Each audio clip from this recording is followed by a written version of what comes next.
So you might think that an apprenticeship is just for someone of a younger age, like a school leaver, but apprenticeships are not just for young people. We're now joined by Sharon from Apprenticeships Suffolk, who's here to tell us to put some of those preconceptions to bed. Hi, Hi Sharon. Hi, Sharon. Hi there. Hi. Thanks for having me. That's all right. It's lovely to have you. Great to have you on the show. Sharon, so first of all, let's dive straight into it. We're talking about National Older Workers Week today and apprenticeships. Can you tell us a little bit more about apprenticeships and some of the myths that surround them? We've already sort of touched on the fact that a lot of people think they're for younger people, don't they? They do. That's probably one of the biggest myths of all time, I would think. Apprenticeships are for anybody with an upward age limit of 16. They're a great way to get back into work, train for a new career, or to think about changing a career. They're a pathway that's alternative to university. Just a great all-round way of getting knowledge, skills and behaviours, and a valid qualification at the end of your training as well. Wonderful. That sounds really, really good. So what are the benefits of doing an apprenticeship at an older age, would you say? I think that when you enter onto an apprenticeship programme, you're slightly more mature, then you're more likely to be following a career pathway that you're really interested in and you're dedicated to, rather than just thinking, oh yeah, I'll do this, see how I enjoy it, and then maybe do another qualification. You're more likely to stick with it, especially the learning side of it, because it is commitment. Some of the qualifications mean that you may go day release to college. So if it's more of a practical lesson, maybe if you're doing something in construction, then definitely you do day release into college. But if you're doing something, say, operational, like a business administrator, something like that, then you don't have to go to college and you get 6 hours protected time a week to do your study. And actually being a more mature learner, you're more likely to show commitment and actually stick with it and want to achieve as well. Yeah, and to be honest, just like the variety of that sounds nice, doesn't it? And almost a bit of flexibility that comes with it. You know, you're not sat in one job role, for that full week. If you know you've got, I've got to do a bit of learning this week, or I've got to be in the office here, that variety must be quite nice for a lot of older workers as well. Absolutely. Couldn't agree with that more. And also it suits the employer as well, because they know that it's part of their employer commitment. And although the apprentices are getting their on-the-job learning skills, part of their everyday role, they actually have to do the learning side of it as well, which backs up the practical skills as well. So it's proving their understanding. And at the end of the apprenticeship, you don't actually have to sit an exam. It's not like going to university and then having to sit through lots of different variety of exams. You have an endpoint assessment, and that has a flexible end date. So for instance, if you've achieved all of your prior learning in the workplace, and then your assessor says, you know what, I think we're ready to put you through your endpoint assessment, that's going to be looking at the evidence that you've got from your portfolio that backs up your apprenticeship, and having a professional discussion as well to check your understanding of what you've actually learned. So we don't have to do cramming for any exams and things like that. Wonderful. That sounds like it's extremely, extremely accessible as well, because you can obviously do this in your work time, and it's not something, like you said, you don't have to cram for an exam, which probably makes it stress involved with that. There's a lot less stress involved in it, definitely.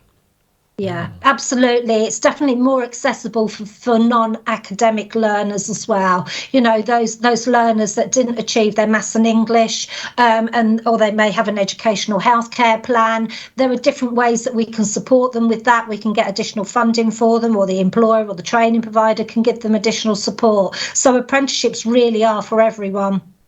Yeah, and let's obviously touch on an important issue for most as well, the financial side of it. Obviously, there's a lot of stigma and awareness around that apprenticeships are sometimes lower wages. So for somebody who might have concerns over enrolling onto an apprenticeship because of the financial implications, what sort of advice or other perks or benefits could they get?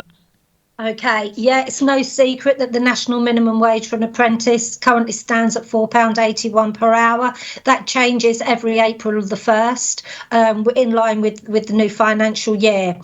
Many of the employers that I work with here in Suffolk, they're very, very generous, and they pay an awful lot more than the national minimum wage. That's just the benchmark. The employers, they have to pay at least that. But as I say, some pay an awful lot more. With regards to top-ups, I'm not experienced in that. I wouldn't even profess to be. The best person to speak to would be a jobs coach at the one of the job centres. Go and have a conversation with them to see what other benefits you could get on top of that. But also, let's not forget that when you enrol on an apprenticeship, you're actually receiving free education for the entire of the apprenticeship programme that you're on.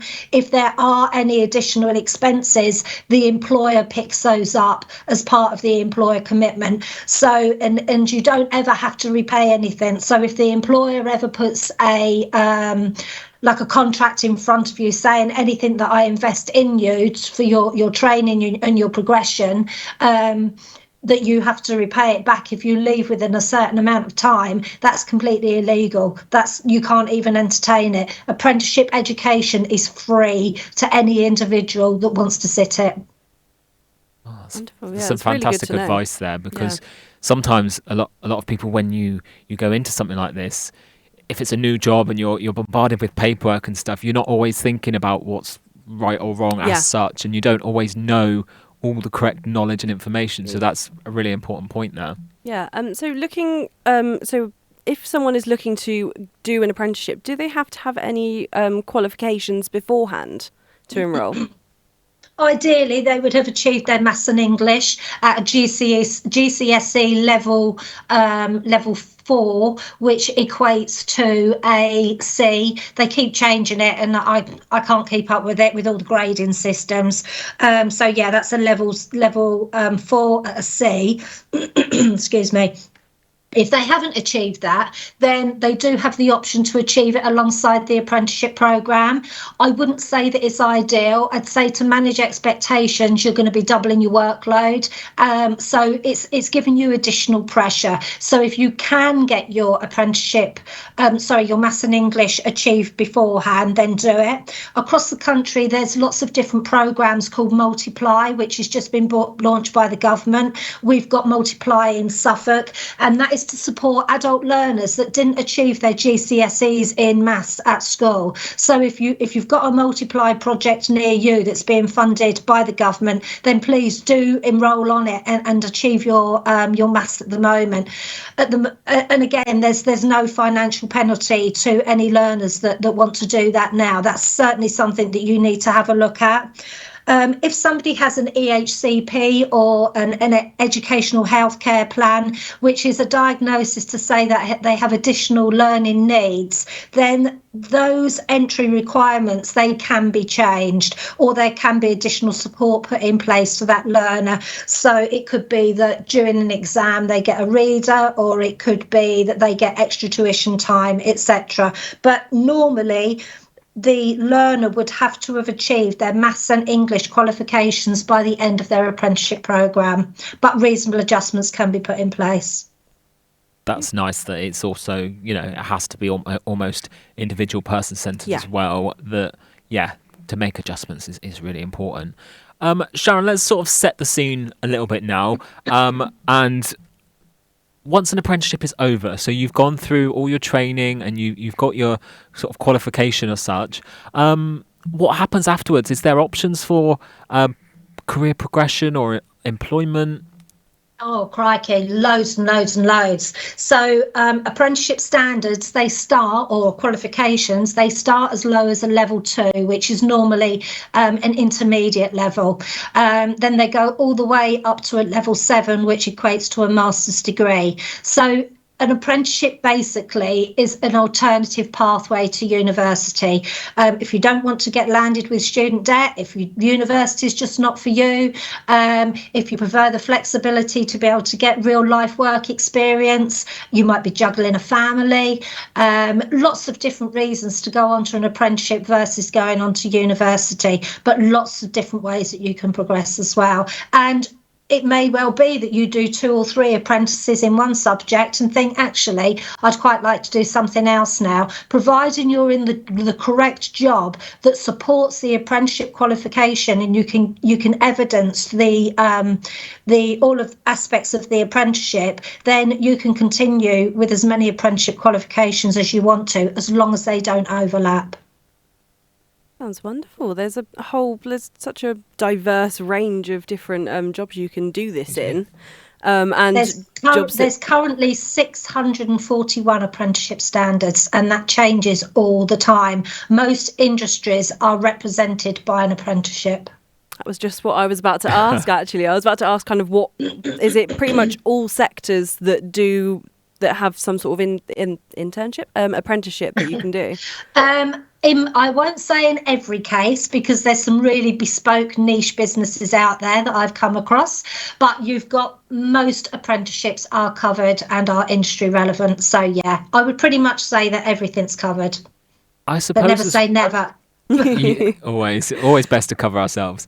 I suppose as well, it's almost good. The good thing about an apprenticeship is that you're getting that experience within a job role, and you've already got your foot in that door. So say when the apprenticeship comes to an end, you've almost had the opportunity to prove yourself to that employer already. I guess in some situations, if you were really thriving at that job and you were really doing well, I suppose in some situations employers could offer them a job to stay on and carry on. Absolutely. Yeah, no reason not to do that. It's a really good and secure way of building your workforce, especially at the moment going through a cost of living crisis. You know, some employers, they can't afford to take on, say, for instance, I don't know, a quantity surveyor into their business. So actually the better option would be to take on somebody to do maybe a level 4 or level 5 qualification into that type of industry, so they can start building on the skills, working with that person to nurture them into being the type of person that fits into their company, and look at their progression routes to have them as a long-term employee. Absolutely. So you can kind of mould them into exactly what you want, which is really, really, really good. So what would you, talking about more like age diversity, what would you say to employers when it comes to age diversity and potentially doing apprenticeships with those that are older?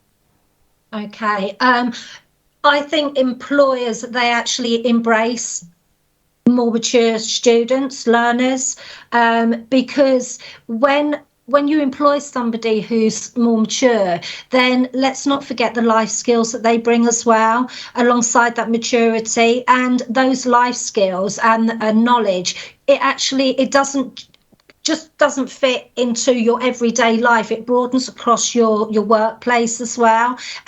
And very often you've got younger workforce that look up to them, and they can be a mentor to them as well, because they'll need some additional support in some areas. So the apprentice that comes into your workplace one day, I don't know, say as a motor mechanic, actually in 2 or 3 years' time, they could be a mentor to them. They could be your next shift supervisor. They could be your next team leader or your next manager. So actually, it's a really good diverse way of bringing some good solid workforce in.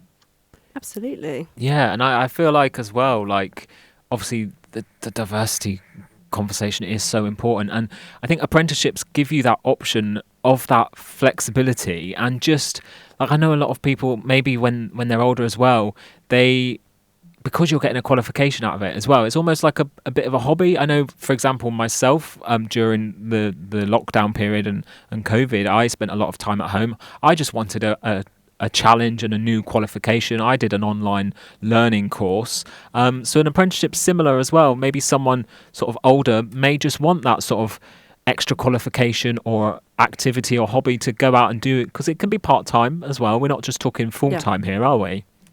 An apprenticeship needs to be at least 30 hours a week. So between 30 and 40 hours a week. If it was to go beneath the 30 hours, again, there would need to be adjustment made by the training provider that's delivering the apprenticeship. It's not to say it's impossible. It could happen.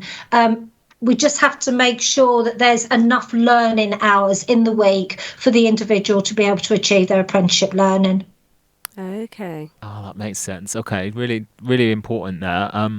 Yeah, brilliant stuff. Yeah. So in your job, so you are the manager of Apprenticeships Suffolk. Do you get a lot of older people coming to you for looking for apprenticeships, or is it mostly younger people?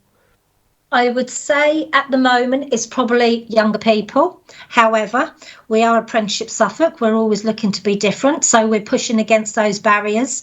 We're doing an awful lot of work with the DWP across Suffolk. We do hot desking in all of the, or as many of, as the DWP Job Centre Pluses. We go and have one-to-one conversations with their claimants that might be interested in pursuing an apprenticeship as a pathway. We have workshops with them as well. We're just really pushing back and myth busting, because lots of people who we have an initial conversation with, they say, oh no, I can't possibly do an apprenticeship, I'm far too old. And we're like, no, you can definitely do an apprenticeship. Many years ago, when I worked for Cambridge Regional College, my apprentice of the year there, he was 50 years old. His own company that he had, unfortunately, it folded. So he decided to retrain as a plumber. And at 50, he retrained. He had a fantastic employer, and he achieved both the level 2 and the level 3 plumbing qualification. And then he went on from there to have his own business again. Sounds wonderful. We love a success story. Yeah, so it's really good apprenticeships as well. So if something like that happens, let's say your business folds or something like that, you can always retrain. You can just find something that you're interested in and you can retrain. Do you get a lot of people like that? I wouldn't say many. But I'd say at the moment, people are definitely showing more interest in what they can do as an alternative as going to university, especially in more of probably the practical skilled apprenticeships like manufacturing, construction, engineering, that type of qualification.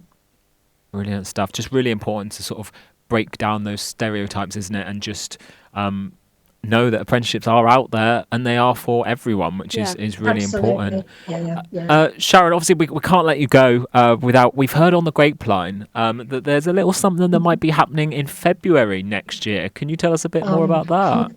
Well, it's a big something nationally, because Apprenticeship Week is always one of our biggest events, you know, aside from Christmas and Easter and Diwali and everything else that we celebrate. National Apprenticeship Week is right up there.